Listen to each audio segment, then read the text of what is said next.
Saudações para quem esteja assistindo o vídeo.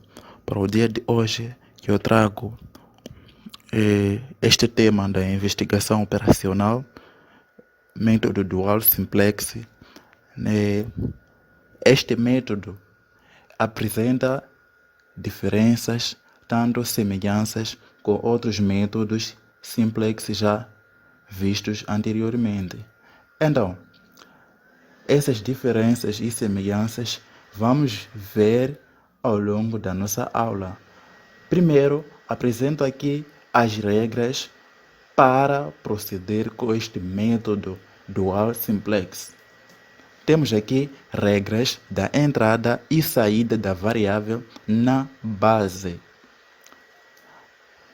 Temos aqui, dado um problema de minimização, para resolvê-lo pelo método dual simplex, deve-se transformar as inequações do tipo maior ou igual para menor ou igual. Em seguida, aplicar as duas regras que vamos ver aqui embaixo ou a seguir para o problema de maximização. Mas é assim, quero vos esclarecer melhor neste caso. Se nós temos um problema de minimização, devemos transformar este problema para maximização. O método simplex resolve problemas de maximização.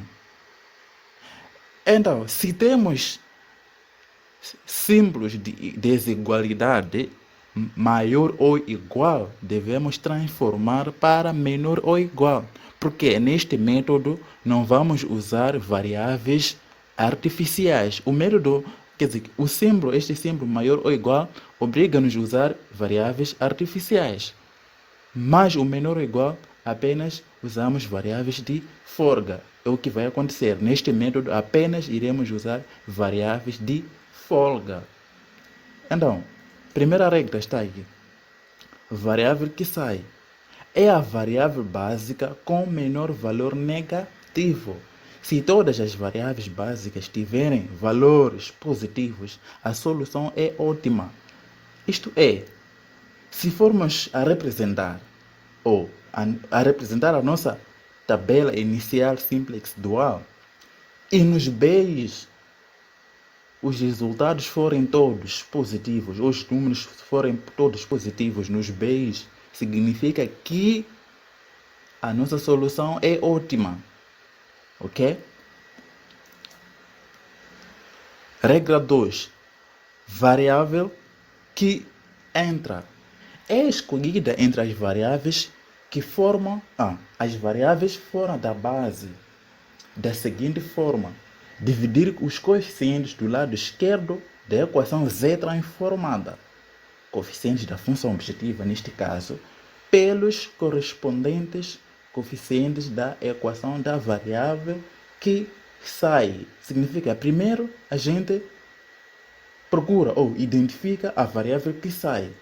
Então, identificada a variável que sai, o que vai acontecer a seguir?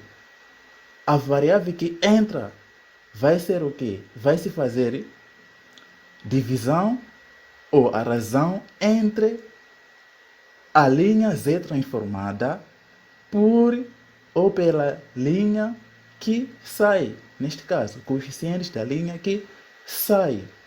Então, de que maneira acontece já essa divisão, ou esta divisão feita nos indica o que para dizer que esta variável é que entra? O que deve acontecer nesta divisão para dizermos que essa variável é que entra da base? Está aqui esta nota. A variável que entra é a que tem menor valor entre os coeficientes encontrados para o problema de minimização, ou menor valor absoluto para o problema de maximização. Quando em ambos os casos não houver coeficientes negativos na linha da variável que sai da base, o problema não tem solução viável. Então, estas anotações foram extraídas no livro de Mulenga, 2010. Para mais detalhes, podem visitar o livro de Mulenga, leiam mais, resolvam exercícios que nele existem para aprimorar mais vossos conhecimentos, né? Então, vamos para um exemplo prático, aplicando essas regras já na prática. Tenho aqui este exemplo que é para minimizar z igual, ou seja, temos nossa função objetivo, z igual 10x1 mais 6x2. Deixa eu indicar aqui. 10x1 mais 6x2 igual 8. Com as seguintes restrições, x1 mais x2 mais 2x3 maior ou igual a 2. 5x1 mais 3x2 mais 4x3 maior ou igual a 1. E todos os x's devem ser maior ou igual a 0. Então, nós dizemos, ou já vimos anteriormente nas nossas regras, que se temos um problema de minimização, devemos transformar este problema de minimização para o problema de maximização. Esta transformação acontece mantendo essa função objetivo e se é mínimo passa a ser máximo. E o que vai nos fazer a transformação, ou vai nos ajudar para a nossa transformação, são as nossas restrições. Significa que serão transformadas as nossas restrições. Ou seja, se a gente transforma as nossas restrições, estaremos já a transformar automaticamente. Se temos minimização, estaremos perante a maximização. Da seguinte forma, temos aqui maximizar z, estaremos a maximizar o z igual a 10x mais 6x2 mais 8x3. Com essas novas restrições. Significa que a nossa transformação é multiplicar as restrições por menos 1. Por que multiplicamos por menos 1? Tivemos aí uma regra, ou tivemos uma nota anteriormente que dizia se temos maior ou igual, devemos passar para menor ou igual. Então essa transformação é multiplicar a nossa restrição, ou a nossa inequação por menos 1. Então, se tínhamos maior ou igual, aqui menor ou igual, ou se as nossas restrições foram transformadas aqui, se era minimização, passamos a ter maximização. Ficamos menos x1, menos x2, menos 2x3, menor ou igual a menos 2, menos 5x1, menos 3x2, menos 4x3, menor ou igual a menos 1, e o x ainda continua com a mesma condição da não negatividade. Continuando.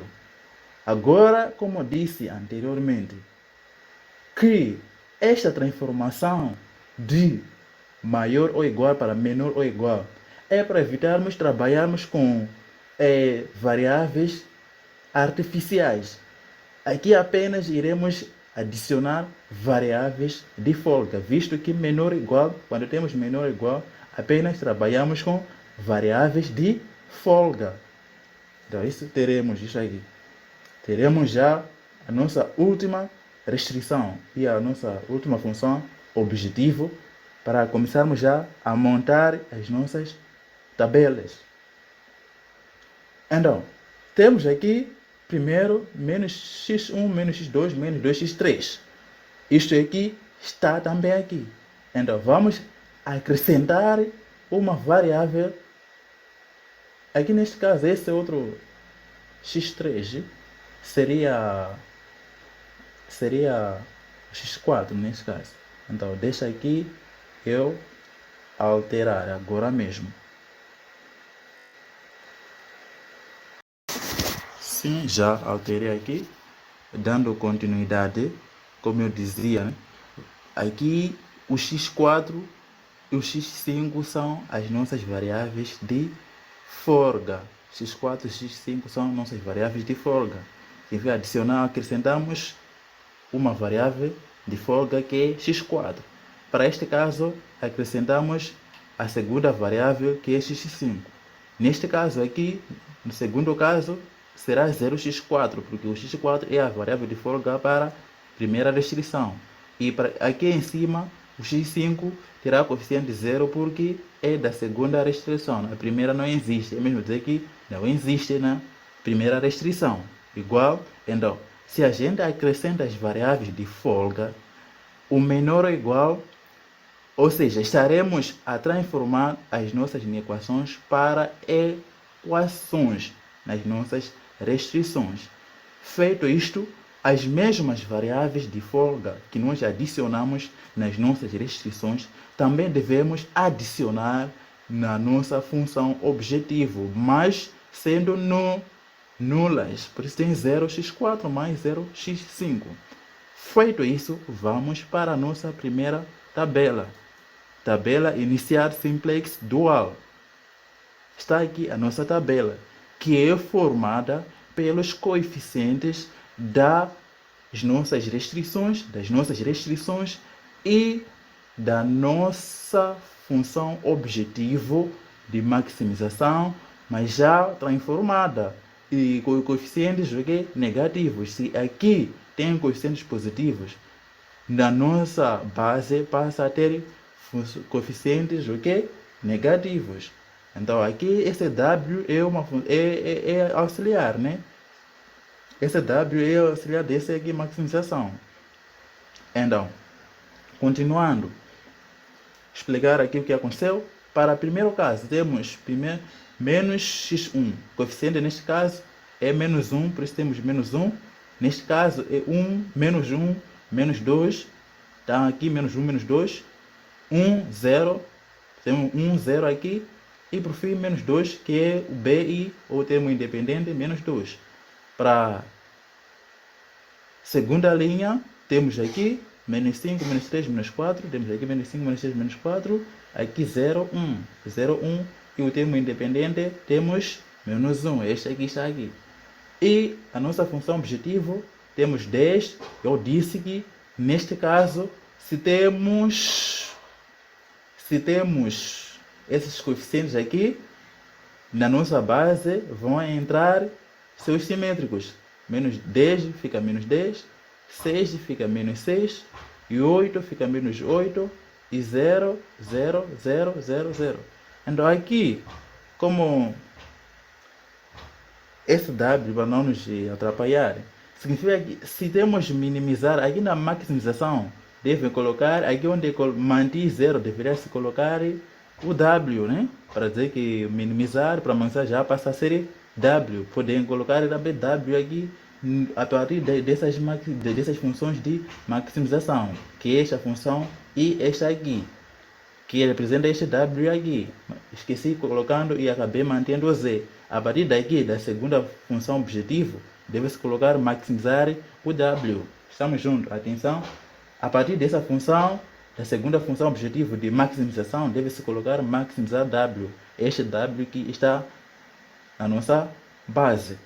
Então, vamos agora para as nossas regras de entrada e saída da variável na base.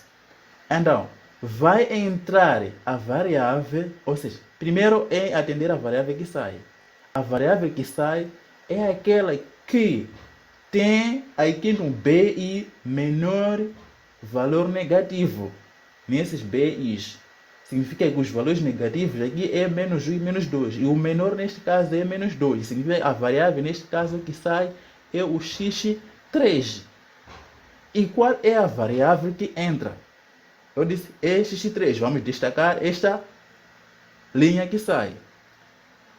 Já destacamos aqui, passa a ter cor amarela, só que houve sobreposição com a cor que já existia, a cor branca. Agora vamos destacar a coluna da variável que entra na base. Então, para identificar essa coluna, o que a gente faz é, ou seja, a coluna pivô, né? Linha pivô e coluna pivô. Para identificar, neste caso, o que a gente faz. Temos esta nossa função objetivo transformada. Vamos dividir esses coeficientes da função objetivo transformada, essa função W, pelos coeficientes dessa coluna que sai. Aliás, dessa linha que sai. E aquele resultado que for menor, significa que nesta coluna é que vamos considerar a nossa coluna pivô. Neste caso aqui, menos 10 dividido por menos 1 é igual a 10. Menos 6 dividido por menos 1 é igual a 6. Menos 8 dividir por menos 2 é igual a 4. Então, é assim. Só a gente faz divisão nesses casos em que aqui nessa linha, atenção, nessa linha que sai tem números negativos. Estamos juntos? Nessa linha que sai tem números negativos. Se não tivéssemos aqui no meio, aqui, entre o x1 até x5, não tivéssemos números negativos, diríamos que pelo este método dual simplex, ou seja, o nosso problema de programação linear não tem solução viável. Por isso eu disse aqui, apenas trabalha-se com essas divisões com os coeficientes negativos apenas. Aqui temos 1, aqui temos 0, paramos.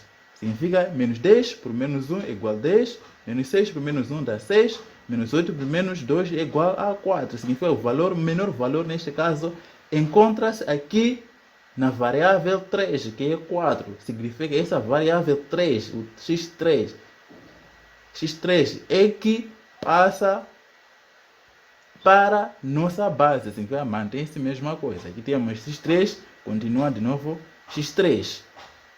Passa aqui x3. Estamos juntos? Então vamos para a primeira iteração.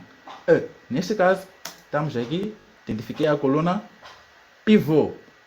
Vamos para a primeira iteração. Na primeira iteração, nós já identificamos que o número pivô, neste caso, é a interseção da linha pivô com a coluna pivô. Neste caso, o número pivô é menos 2. Vamos criar condição de modo que aqui no menos 2 passamos a ter o 1. E os restantes números estão na coluna pivô possam a ser 0. Ou possamos zerar os restantes números, que é menos 4 e o menos 8. Então, temos essa primeira iteração. Para encontrarmos 1 no x3, nessa primeira linha, 1 aqui, para encontrarmos 1 aqui, esse 1, o que a gente faz é multiplicar essa toda linha por menos 1 sobre 2. E temos esses resultados. Menos 1 vezes menos 1 sobre 2, menos com menos fica mais. 1 vezes 1 sobre 2, ficamos com 1 sobre 2. Tanto aqui, neste caso também é a mesma coisa. E aqui fica menos 2 vezes menos 1 sobre 2, ficamos com 1. Neste caso, menos 1 sobre 2, 0. E aqui, nos BI, menos 2 vezes menos 1 sobre 2, ficamos também com 1 neste caso. E o que vai acontecer a seguir? A seguir aqui, na segunda linha, já temos a nossa nova linha aqui, pivô.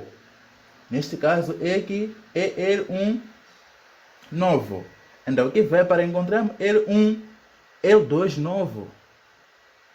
Dissemos aqui, nessa coluna, deve ter 0. Então, para zerarmos aqui esse menos 4, o que a gente faz é adicionar, é fazer esta antiga, que é essa linha antiga, que é L2, mais 4 vezes, porque aqui tem menos 4, vai ser 4 para ser simétricos, vezes L1, porque sabemos que aqui o L1 neste caso seria L1 novo aqui. Para este caso seria L1 novo, aqui também L1 novo, considera. É L1 linha, que é esta aqui. Que é esta linha aqui. Então, já que L1 aqui é 1, fica 4 vezes 1, teremos 4. Então, esse 4 com o 4, menos 4 existe na linha 2 antiga, passamos a ter 0, são simétricos. E fazer esta operação, teremos menos 3, menos 1, 0, porque o nosso objetivo é zerar aqui, menos 2, 1, e O resultado aqui fica 3. Continuando, aqui também no menos 8 deve-se zerar. Para zerar aqui, a dica é a mesma. Esse L3 antigo, que é esse W antigo, essa linha antiga, mais 8 vezes, já que aqui temos menos 8, vamos adicionar com o simétrico, fica 8 vezes L1. Esse L1, estamos a fazer L1 novo, que é aqui, neste caso, L1 novo para x3 é 1. Fica 8 vezes 1, temos 8, menos 8 passa a ser 0. E fazer L3 mais 8 vezes L1 para todos os casos, para aqui, teremos menos 6, menos 2, 0, menos 4, 0 e no BI 8. Então, o nosso problema termina aqui porque dissemos o quê? Se os valores aqui, os BIs, tiverem valores positivos, logo a solução é ótima. Por enquanto, noutros métodos, o objetivo é que aqui no meio, todos os resultados aqui entre a base e o BI, os números aqui sejam todos positivos. Já no dual simplex, já não é aqui no meio, é que nos BI, essa coluna de BI seja toda positiva. É que aqui no BI, essa coluna de BI seja toda positiva. Então, essa coluna é toda positiva, logo encontramos a solução ótima. Significa que o x3 é 1, x4 é 3 e o nosso W é igual a 8. Então, como a gente vai representar as nossas soluções? Temos aqui solução primal. A solução primal, a primal observa-se na coluna dos BIs. Solução primal, teremos aqui o x1, 0, x2, 0, x3, neste caso é 1, o x4 é 3 e o x5 é 0. Então, para a solução dual, temos aqui o que acontece com a solução dual. Na solução dual, nós não trabalhamos com coluna, trabalhamos com linha. Mas que linha a gente usa? A gente usa a linha de W transformado. E a solução será simétricos dos coeficientes da linha W. Significa que temos menos 6, menos 2, menos 4. Então vão entrar os seus simétricos. E 0, 0 continua 0, porque não há simétrico neste caso. Então, ainda neste caso, se temos primal como x, a dual podemos representar por outra letra como y. Então, esse y, o y1 vai ser, que significa que neste caso, variáveis de folga passam a ser as principais variáveis e as principais variáveis passam a ser variáveis de folga. Significa que neste caso, o x4 e o x5 vão ser como as nossas variáveis principais. Então, esse x4 e x5 para dual vai ser x4 é como primeira variável na primal. x4 é como primeira variável de folga. Na dual, o x4 vai ser como primeiro y principal. Significa que y1 é 4. Porque x4 temos o menos 1 coeficiente. Porque entra seu simétrico, o y1 vai passar a ser 4. O x5 é como a segunda variável de folga. Para dual vai ser como y, e esse y vai ser y2, que é a segunda solução principal. Já acabamos porque temos apenas duas variáveis de folga, x4 e x5. Então significa que vamos ter apenas duas soluções duais principais. Então, já para folgas, essas variáveis x1, x2, x3, que eram como variáveis principais, vão ser como y de folga. Então, neste caso, o x1 passa a ser como y3, porque já temos como primeiro y, segundo y. Então, vai ser como a terceira solução, vai ser como uma variável de folga. x1 é menos 6, a solução passa a ser 6. x2, neste caso, é menos 2, a solução passa a ser 2. X3 é 0, continua 0 porque simétrico de 0, aí temos a mesma coisa, é 0, né? Então, temos aqui a representação das soluções. Como eu disse, na solução dual, se estamos a usar o x na dual, podemos usar outra letra. Neste caso, escolhemos y. As soluções que na primal eram como, ou seja, as variáveis que eram como de folga na primal, na dual passa como principais variáveis. E as variáveis principais na solução primal, na dual passam a ser variáveis de folga. Estamos juntos? Então, temos aí solução primal que observa-se na coluna dos BIs ou dos termos independentes, que é, neste caso, apenas x3 e x4. Por enquanto, a solução dual observa-se na linha W, que é da nossa função objetiva transformada. Os seus coeficientes mais entram como simétricos os seus simétricos na solução. Então, este vídeo que eu queria apresentar para vocês.